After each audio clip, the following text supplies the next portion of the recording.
बाजूला जी ट्रेड्सची बिल्डिंग बघतायत या ट्रेड्सच्या बिल्डिंगमध्ये जे पार्किंग आहे त्यांचं 2 मजली पार्किंग अंडरग्राऊंडला ऑलरेडी आहे, पण त्या अंडरग्राऊंडला पार्किंग जे आहे त्याचा वापर न करता या गाड्या संपूर्ण या रोडवरती लावलेल्या जातात। या 4 व्हीलर गाड्या या रोडवर लावल्यामुळं या 100 फुटीकडे जाणाऱ्या किंवा सोलापूर हायवेला जाणाऱ्या वाहनांना हा प्रॉब्लेम व्हायला लागला आहे। हा चौक अत्यंत गजबजलेला आहे।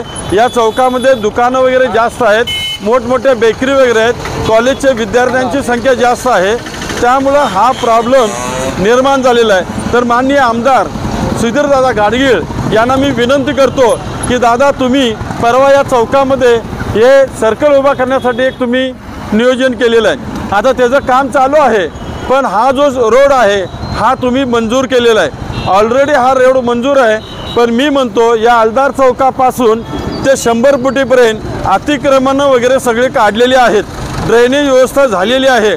फक्त हा रोड इथल्या कॉन्ट्रॅक्टरला जर तुम्ही विनंती केली किंवा आदेश दिले तर तो त्वरित होऊ शकणार आहे।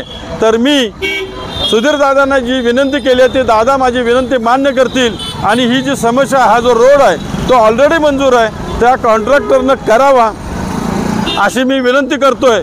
आणि संबंधित नागरिकांना काय प्रश्न आपण विचारू। साहेब तुम्हाला काय वाटतं, मी जी आता समस्या मांडली तुम्ही जी सांगितलेली हा त्रास ऑलरेडी होतो का? रेग्युलर त्रास आहे, म्हणजे ह्या ठिकाणी रोज सायंकाळच्या नंतर जास्तच त्रास आहे, सगळं दोन्ही टायमाला आहे।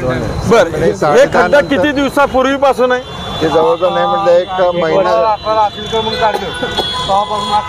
अतिक्रमण काढल्यापासून हा खड्डा चालू आहे, म्हणजे खड्डा बुजवला गेलेला नाही आहे। तर बघा या नागरिकांनी पण आपल्याकडे समस्या मांडलेली आहे। तर मित्रांनो ह्या रोडची जी समस्या आहे ती या हलदार चौकातल्या लोकांनी मांडली।